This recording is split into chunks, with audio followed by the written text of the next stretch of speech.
பார்வ கற்பூர தீபமா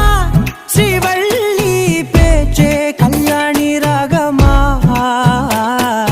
பார்வ கற்பூர தீபமா ஸ்ரீவள்ளி வாசம் கஸ்தூரி வாசமா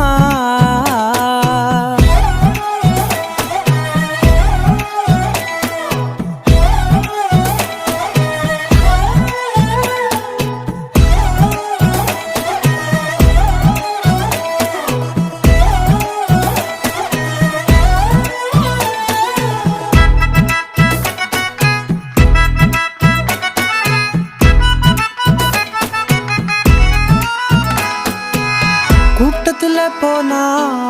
நான் நடப்பேன் முன்ன நீ நடந்தா மட்டும் வருவேன் உன் பின்னே எவனையுமே பார்த்து தலை குனிஞ்சது இல்ல உன் கொலுச